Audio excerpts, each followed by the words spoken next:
Okay. But man, first and foremost, I want to give all praise to the Most High El, and just give gratitude to you all for being here and willing to take on this venture and this experience together to really build understanding, right? This is so crucial because what we're going to do in this particular day is urgent. And I definitely want Kamati to speak to this matter because he was saying some things. He and I had a conversation recently about the necessity of this particular venture and this effort in light of some things that are going on all around the country. Of course, we know globally what's going on, the conflicts and everything, but we're wanting to build alliance. We wanted to build harmony. We want to build unity.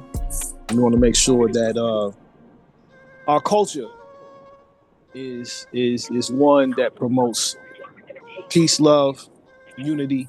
But we're protecting ourselves. You know what I'm saying? Anything that threatens that unity and that harmony, we want to make sure we're nullifying as effectively as possible. So I'm definitely excited to have you all on board with this here. I do want to offer condolences to the Nation of Islam, with the passing of Imam Khadija. Yes, knowing sir. that is a major transition for leadership, especially with the mothers. And so I definitely want to articulate that and us to be aware of that. Hey, shalom alaikum. How you doing, nephew? Good.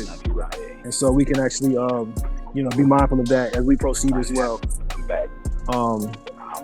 So without any further ado, what I want to do, introduce you all our moderator. I know Wes and Kimati have some background. I don't know how much, Brother Kevin, you and Kimati have background understanding with the other. But if you wouldn't mind, Brother Kimati, just providing just some background insight about, yourself. And, share also why you find this conversation, this panel to be very vital. Yeah. Brother Wes, what's the deal? Good to hear you, Brother Wes. Yeah. How are you, man? Man, I feel honored to be selected as the moderator. Technically, I've never moderated before. So this is great. Wow, you dope, bro. Yeah, I just got ideas. I'm excited about this, what I would say is unprecedented. This is an unprecedented idea here because let me back up for a second. I'm just real excited about what this is. My name's Moreh Miykael Qorbanyahu. Been in the Israelite community since 2013 of January. Like a lot of African Americans, my background is Christianity. First Baptist, not First Baptist as the denomination, but as far as denominations, I was born in a Baptist denomination, transitioned to Pentecostal when I was in probably 8th grade, and then from there transitioned to Assemblies of God. And as I started studying and reading, and just keeping an open mind with things, I felt led to the Israelite path, and it resonated a lot. And so that's the path that I walk currently. But as far as the panel discussion, the reason why I think this is unprecedented is because it flies in the face of the social media narrative of religious division, essentially. There's a lot of religious division amongst the three communities. And so what makes this so dynamic is you take the best elements of the teachings and each respective spiritual tradition and heritage, and then you bring them to the forefront to have discussion and, most importantly, be able to solve everyday problems in the Black community. And that's what I'm excited about because, wow, I mean, the potential the potential is Yeah. endless. There's infinite potential in this, So yeah, I just wanted to throw that out there. Dope. Indeed. Thank you, brother. Thank you. Thank you. Dr. Wesley, would you mind providing, introduction and then what you see this to be for you? Like, why is this important for you and why you chose to even join on to this particular panel? And I'll have you echo as soon as he's done, Brother Kevin, if you don't mind. Yes, sir. Oh, I don't.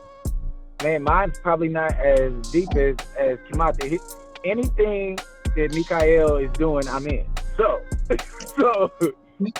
he was like, yo, man, I'm putting together this panel, and we are going to talk about the state of, like, Black religion and the Abrahamic religions, and we want to come at it and talk about it from a different but still a unity standpoint. And I was like, you a part of it? He was like, yeah. I was like, I'm in. That's all I needed. That's all I really needed, man. Little background about me, I guess. I come also from the Christian tradition.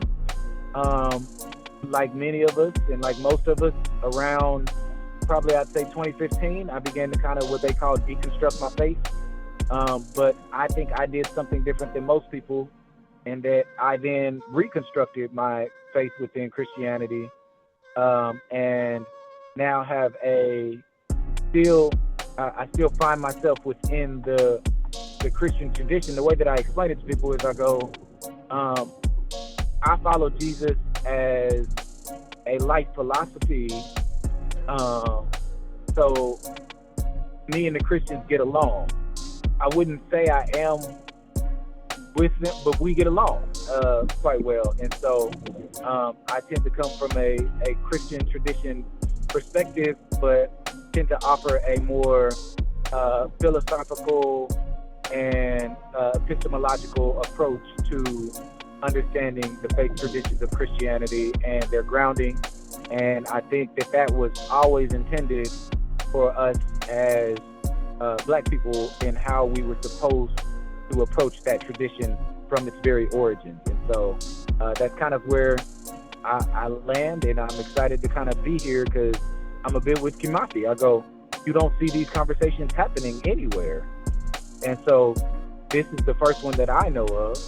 And so I go, that in itself is unprecedented.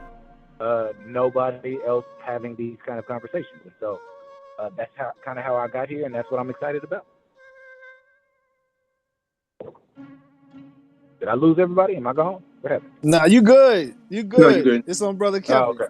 Okay. Yes. Okay. My name is Brother Kevin Muhammad. Several years ago, I've always wanted to do this here in Kansas City. So I reached out to a brother, Abram Oliver, to give me a contact with a brother here locally in the Israelite community. And he gave me Brother B. Michael's contact information. I reached out to him, and I realized that we had met each other in passing at different events, but we had never really sat down and talked. But once we sat down and talked, we understood that we shared similar ideas. And one of the things that is most interesting to me about this is really, this is not anything new. It's just something that we've gotten away from. And because it used to happen, it has been so long, a lot of us who are new coming into the knowledge, we don't realize that this used to be common. And, Brother B. Michael and I, we had shared pictures and videos of the Honorable Minister Louis Farrakhan and others from the Hebrew community getting together back in the 60s and the 70s and the 80s. This is nothing new. But in the Holy Quran, it says that we did not become divided until knowledge came to us, delighting in our own part and then dividing ourselves into sects and parties. And to me, that means, just like Brother Kamathi said, in terms of social media, we have our theology, where we're coming into, and we're excited about what we're learning, and we want to get that over to our people to raise them in consciousness. But we've started morphing into more of a debate style. More, you have to choose this, and anything else is negative. But that's not the way our tradition used to be in the past. And that's something that I want to get back to. So that's that's why I'm here, and I'm happy to join the conversation. Powerful. Thank you all. What I want to do now is go in the inverted order. Have you go first, Brother Kevin, then Brother Wesley, and then Timothy and myself. In the sense that what issue or question do you find most pressing that you want to address during this particular panel? So that way we'll have our pre-arranged question available, but I believe if it comes from us, like what we see as the urgent matter or the urgent question during this day in which we are, that we can address. So Brother Kevin, if you could address yours, Brother Wesley, and Brother Kamati, now go after Kamati goes. So are you asking what I believe is our most pressing thing to cover? Right, correct. So what question? Can we go back first? Mikael, can you maybe set some context about what put this on your heart to start? Okay, undeniably. Yes, sir. Indeed. The questions, yeah. Okay, no doubt. So I want to really look at our institutions and how they've lent towards our liberation throughout our existence, particularly here in the Americas. We can go back to the continent as well and see how spirituality and our institutions of spirituality have been the forefront of our liberation efforts. And so, in light of today, how derobed of authority the assemblies have become, our institutions of spirituality have become, the lack of trust that's present, the lack of faith also that is present, the abundance of misinformation and false doctrine that abounds, and how we can respond to this, like, you know, the apostasy that exists in all of the walk, you know what I'm saying? And so how do we respond to this? And then how do we go about like undergoing the inner transformation that brings us back into our Elohim, God, Allah consciousness, right? So this is what I really want to do, is understand like what's the purpose of spirituality, particularly for melanated peoples, as we are the mothers and fathers that have given the world spirituality, everything in civilization, but we've been diverted from that path. We've been entertained away from that particular path. So how do we get back to ourselves and understand the priority of spiritual consciousness? And so when we look at the state of Abrahamic faith in melanated communities, it's languishing. It's languishing because our communities are bankrupt spiritually, right? So how do we respond to this? That's my purpose for putting this on.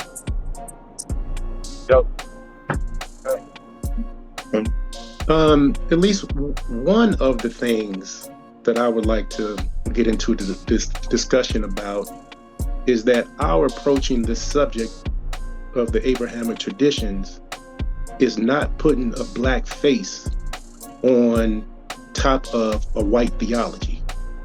So a lot of people nowadays have a misconception that those who follow the Abrahamic traditions are in fact following white traditions. And from a historical standpoint and a spiritual standpoint, that is not correct. We are the mothers and fathers and the authors of these traditions. And other people have colonized or taken over that. And we need to reclaim what is ours. So all of the traditions, Hebrew, Muslim, Christian, they all come out of the mind, heart, spirit of God through the black man and woman. And we need to make that point evident so that just as any African traditional religion, the Abrahamic faiths come out of that same tradition of all of us as black people submitting to the one true God. So I want to make sure that we have that understanding from a historical, spiritual standpoint. Powerful, thank you. I'm taking the transcript too, so I'll give us the summation of the notes, and Kamati, I'll make sure you have, these points as well for your moderation. Okay, Dr. West, what you got, my guy? Yeah, there's so many. I think the one that I would really love to talk about is and I think you talked about it, and that is how understanding our faith traditions, our pursuit of our spirituality, our God pursuit is actually the foundation of the fight for freedom, right? Like it's and so I guess the question that I would be asking is, have the traditions of our spirituality blinded us from the purpose of our spirituality? Would be kind of the question that I'd love to think about, because I think so many times we get so busy trying to defend or explain or know that this is the way that a practice has to happen, that we forget that the goal of that practice, whatever it is actually for us to actually be spiritually free ourselves. And that is in turn what spurs us on to fight for all of the other things that might come along. So I don't know if that makes sense what I'm saying, but I think that would be the question that I'd love to see if we dive into at some point, is this idea of have our tradition and practices of our worship blinded us from the actual worship, or blinded us from the actual experience of what that worship is supposed to give, right? We're not supposed to worship for the sake of worshiping. We're supposed to worship because we think or we know it helps us to experience the God's consciousness. And that is what then allows us to know how we should move and how we should function. And that is the part that can never be taken away from us. I think that is essentially what everybody thought was so cool about the Willie Lynch papers when they came out, is everybody went, I finally figured out how to crush their spirits. We couldn't figure out how to do it. We could do, but they kept on fighting us. They're doing this.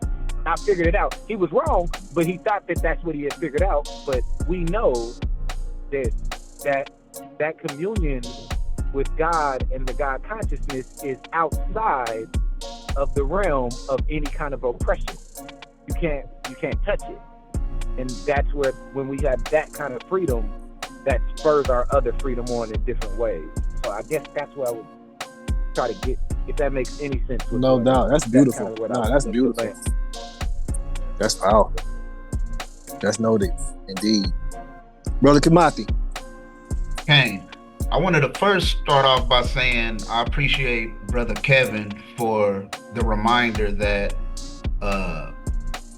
these discussions have always taken place. It sparked my memory as far as the civil rights movement and the Nation of Islam. It made me remember, it brought to my memory Ben Ami and Louis Farrakhan. And it also brought to my memory Yahweh Ben Yahweh and Louis Farrakhan that I remember in the 80s. And I appreciate that, because that for some reason slipped my mind. And very helpful, very informative, and I appreciate the reminder. Now, moving right along, I actually had panel questions that I wrote down that I just wanted to share with you brothers, to get some mental juices flowing, see what maybe add, take away. First question I had was, what is your insight on the benefits of religion or spirituality in general?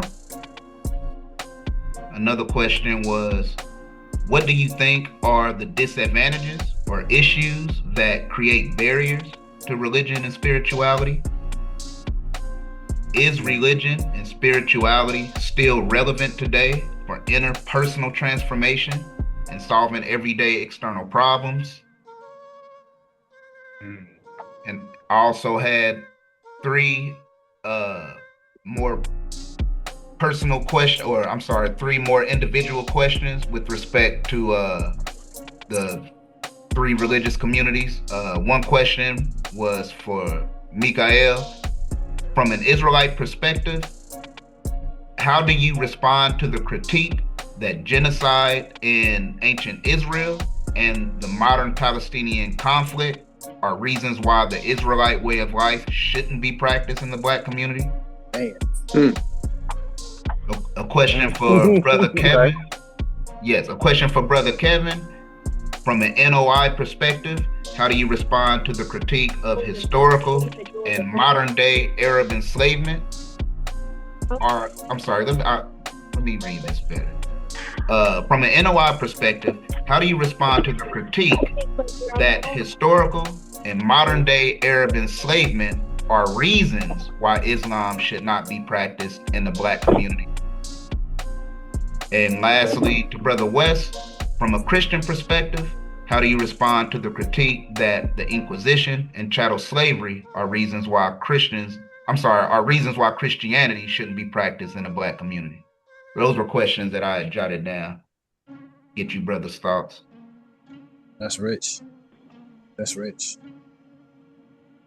Thank you for that. What I wanted to really do was to look at our contemporary plight. I will use that word, our plight, and really assess where we are with our faith. Like, where is the melanated community relative to faith, right? What role does faith play in our contemporary life? You see what I'm saying? And so I really want to frame that in the sense that from there, we can kind of gauge how we need to pivot with our faith. Because at one point in time, the invisible institution was the bank, it was the school, it was the community center. It played every functional role in our existence. It was holistic. It was entirely holistic. And it was about the people. But today, the church, it's not even viewed like that. The invisible institutions are not viewed. Now, there are communities where I would definitely say the NOI has a holistic approach to their communal existence and their mosques. Powerful. It's a model that we need to definitely study and understand in our application for our liberation and for the maintenance of our liberation, right? And for our women and children. Cultivate the whole culture. Like with we have to cultivate the culture. The MGT institution that they have is powerful. So I would want to bring out what strengths as well. I would want to bring out what strengths does our cultural expressions of our faith lend to society. What are our strengths, right? So let's bring that out, and how can that help transform our community? You see what I'm saying? And I do love the fact that we're challenging critiques, because we got to respond to those critiques. But I do want to bring out our strengths and show what we do offer, right? And how we can contribute to the transformation of our people. From dogs, from bitches and hoes and killers and all these names that we've been assigned because we don't know who in the world we are. And so how do we respond to that, right? So I think these are very pressing questions. Hey, it's real though, man. And I love it. And I love the minds here, man. I love the minds that are here. And I do believe like we got the right panel for this. I know we do. And I can't just say thank y'all enough for being willing to serve our community in this capacity and present this information and present our ideas and our minds and the spirit that the Most High has put in us to, show that there's unity across the aisle. You know what I mean? Especially in this time. Yeah. Because our enemies are organized. And it don't matter what aisle they in. It don't matter. They know who their enemy is, and they doing everything they can to get ready to defeat their enemy. What are we doing? Yeah. Right. Something I wanted to say was we're being counted out in discussion today when it comes to the liberation of our people and when it comes to solving our everyday problems. And I'm noticing a trend in concepts that are foreign, to our cultural norms and our metaphysics in general, because spirituality or religion is being questioned as a foundation for a point of departure for us to be able to even solve our problems. They're saying that it's being said that it's irrelevant altogether. And the reason I think this is so significant, among other reasons, is because it is through our conceptual spiritual framework. Our spirituality is what actually creates concepts that develop into institutions that solve our everyday problems.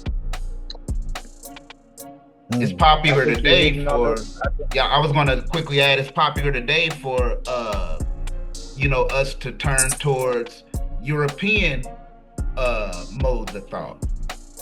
Marx being, a trend today, atheism being a trend. It's a lot of these modes of thought that are foreign to our cultural norms. And I think this is significant because the Abrahamic traditions is what our people follow in the majority. The majority of our people practice Judaism, Islam, and Christianity. They practice the Abrahamic traditions. They're not Marxists, you know what I mean? They're not, and quiet as it's kept, which it ain't really quiet, they're never going to respond to Marxism because of the atheist framework of dialectical materialism. It's never resonated with our people in mass. And so I think we have an advantage because we already have the majority of our people's attention just by the majority of our people practicing the Abrahamic tradition anyway. I just wanted to add that. That rich. Go ahead, Dr. Wes. No, I was just agreeing with him. I think he's exactly right. The reason I think that people are finding traction in those other things is because to them they look more practical, right? At least in the Christian tradition, the goal of all worship, community gathering, church, everything now has become the building of the church, right? It's not about helping the people live. It's about making sure this thing gets bigger. And I go, yeah, that's not practical for my life, dude. That doesn't have anything to do with my life. That has nothing to do with my life, right? And so I go, if that thing gets bigger, it does not change anything in my life. You know what I mean? And so it doesn't look practical. And so I always say this, I go, people are always talking about the gospel, and I always go, the word gospel literally means good news. I go, good news is relevant to your life, right? If I walk up to you and I go, hey man, you want to hear some good news? Yeah. Hey man, there's going to be Saturday's going to be the 27th. You'll be like, yo man, that's not, what is it? That got nothing to do with that's not good news, man. That's pointless information. A gospel good news that's not relevant is not good news. And wow. I think you hit on it perfectly, man. In my mind, I go, that's part of why we do have the grounding in the Abrahamic religions and our people are following, but the reason that they're even being able to be swayed away is because we've started to build some sort of spiritual context that has no practical application, and that's stupid. Yeah, I'm sorry, I didn't mean that stupid, but I did mean that stupid. I did mean that stupid. Sorry, not sorry. Yeah, I do. I think a gospel that has a good news that has no implications for a person's life is not good news. It's not good news. It's nothing. That's nothing. That's rich. Yeah. I'm really, feeling all the, the conversation and the talk. I just know from, the Most Honorable Elijah Muhammad, the reason for even having a faith tradition is to have freedom, justice, and equality, right? It's not to debate, do you speak perfect Arabic? Do you hold your hands the correct way during prayer? All of that right. is good, but that's not the reason for the information of what God wants from us. Yeah. If we don't, like you said, change and have any practical something to offer our people, we might as well not even talk to them. It's better to let someone stay asleep than to wake them up and not give them any good direction. So I think us coming together to have this dialogue is what's beneficial. I know the Honorable Elijah Muhammad said that our unity is more powerful than a nuclear or atomic bomb. So if we come together based on the Abrahamic faith, then we will present an unstoppable force if we come together and don't let any outside forces work against what we're trying to build here. Man, you got my name on that one. I want to just leave this thought, right? Kingdom. One thing that we're afraid of is self-governance. We're afraid of ultimately separating from a system that is bent on our destruction. And I definitely want to bring that into our forefront of our vision and our foresight. What we need to be looking forward to is understanding that there's a kingdom that the Most High has put within every single one of us that we have the responsibility of giving birth to and administering. And that was my main focus of in anything I do, faith-wise, spirituality-wise. That's the focus of my whole thing. Kingdom, our kingdom, our Father's kingdom in us, right? And you can call our Father Allah, you can call our Father Elohim, you can call our Father God, because it all has the same resonance, and we understand what it is, right? From each of these Abrahamic traditions. But we all know that there's an entire existence that we have to bring forth that is not of these Gentile kingdoms, of these infidel, godless kingdoms. That's what we have to do. We got to make this choice. And that's for me, like, somewhere in this discussion, I really want that to be like one of the main nails driven. I love all the points. Like I really want us to understand the imperative of us coming out of like Babylon. And what that requires, because we got everything. We got everything we need. And I will say, the NOI is the closest model to doing that in this country, particularly, unequivocally, right? And so we have lots to learn from our brothers in the Nation of Islam, and we have to definitely honor that and look at that and build with one another. Like, why are we not building with one another? Like, for real. So they told us not to, and we believe them. Exactly. And we got too much ego. And we got too much ego and selfishness. That's another big issue in our community. You know, we're dogmatic. This is something Brother Kamati and I were talking about when we sat down not too long ago. We're too dogmatic, one, and we're too ego-filled, two. Those two are nails in our coffin. Ego and dogmatism, where we just think we're right and everything else is wrong. That's killing us. Exactly. It's killing us. So I would just leave that there. Any other thought, though? I don't want to hold us all night. You know what I'm saying? I know we have our lives and our schedules to go, but I definitely wanted to come together. What is your let's close on this. What is your expectation for Sunday? What do you expect to experience on the 5th at the Vineyard Neighborhood Association? And anyone can answer in any given way. Yeah, I'll go first. Oh, okay. No, I'm sorry. Sure. No, you go ahead, Brother Kevin. You sure? Okay. So, like we said before, it's just to start the dialogue, and then for us, as far as the core of this, is that we form a relationship, and as those around us that are more dogmatic and want to try to separate our unity that we're trying to build, that if something comes up in the news, in the media, or even if one of our members or friends says something on social media that one of us might disagree with, that we will call one another and work it out and talk and have conversations before we co-sign something and break up the unity, because that's what our enemy wants. He wants us to, because of pride and ego, not to come together. So that's what I want, for us to make a covenant bond relationship, that if something comes up that we disagree with, that we will talk to one another and work it out. And then we will come before the public as a united front, showing that we can settle our differences. So I'll leave it there. I appreciate you saying that, Brother Kevin, because I can definitely see how issues can arise in a context such as that, and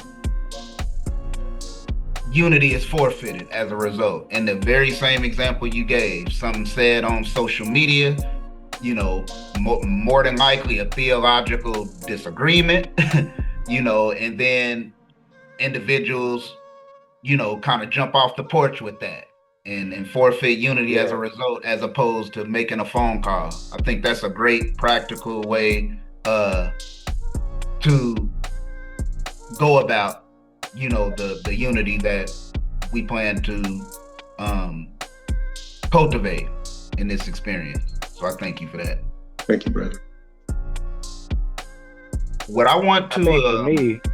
Oh, I'm sorry. Go Okay, ahead, Brother Wes. No, you first. I was just gonna quickly say what I expect to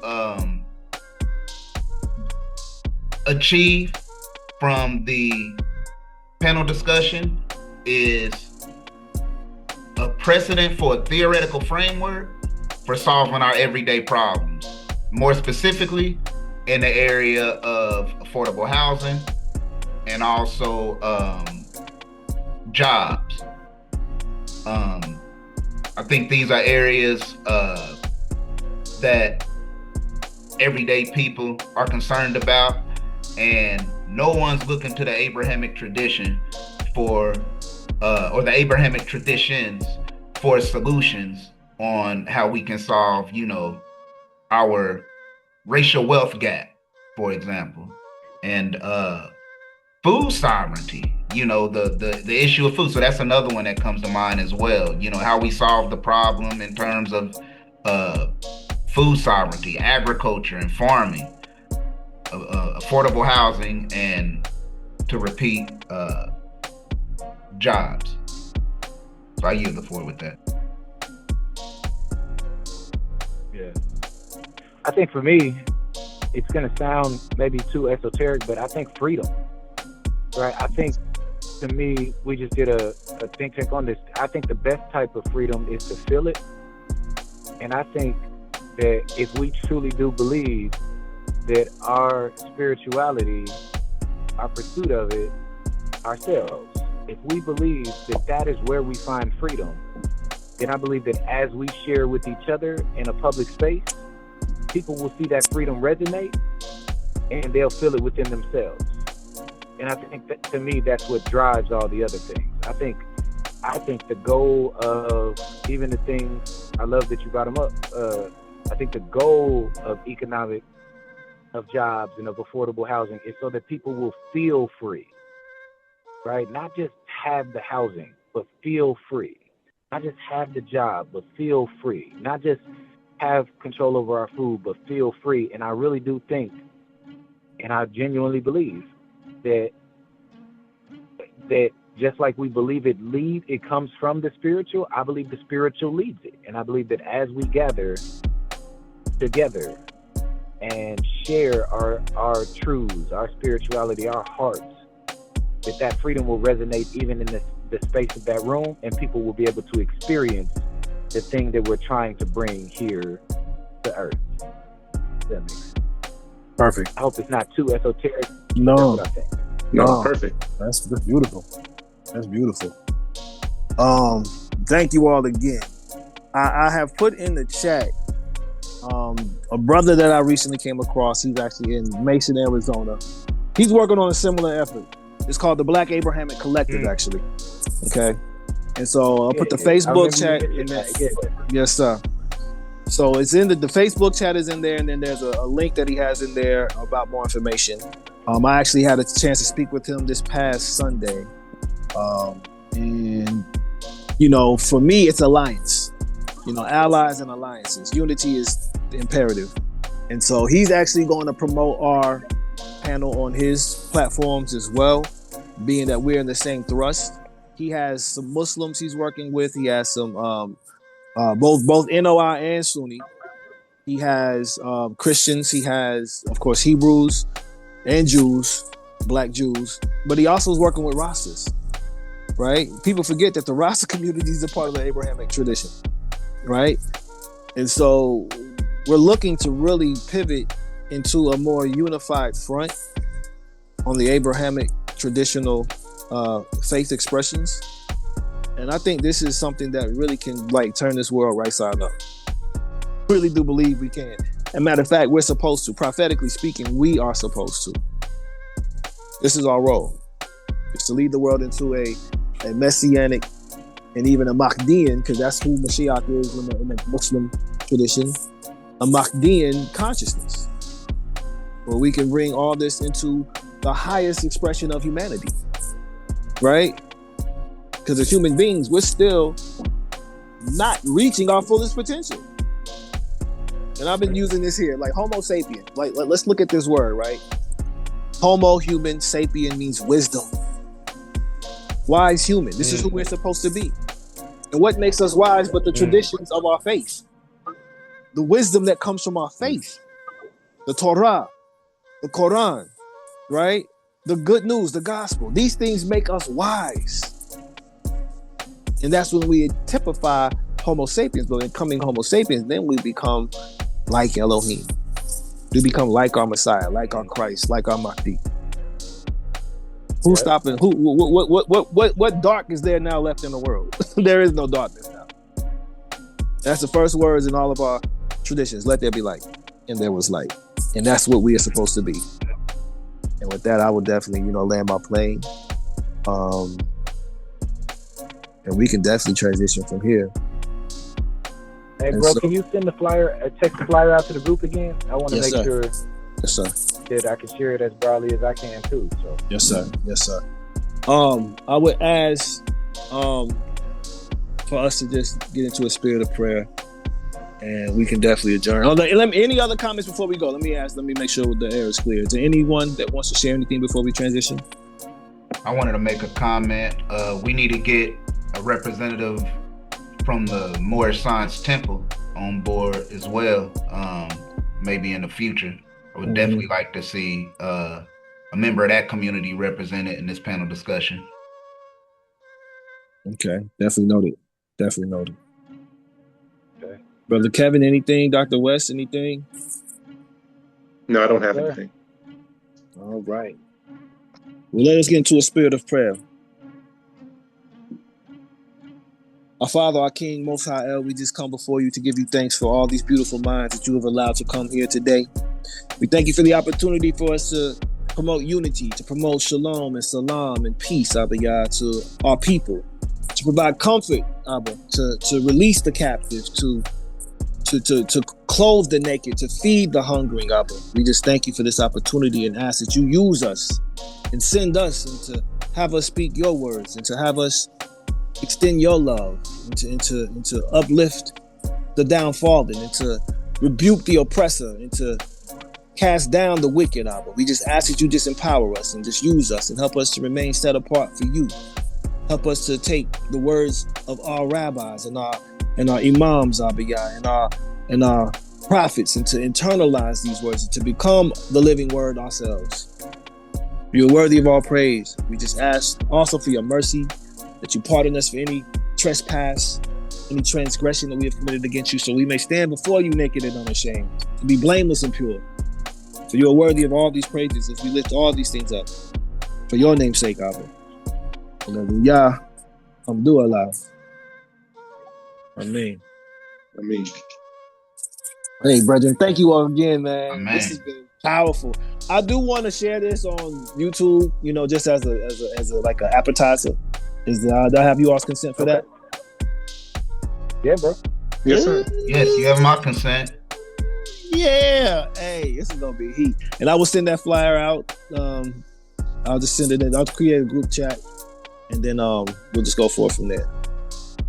That'll work. But you all have a wonderful night. Thank you all again for your time. Look forward to seeing you all Sunday. I'm gonna bring a dish. If you all have any dish you may want to bring, do feel free. We can make it potluck. You know what I'm saying?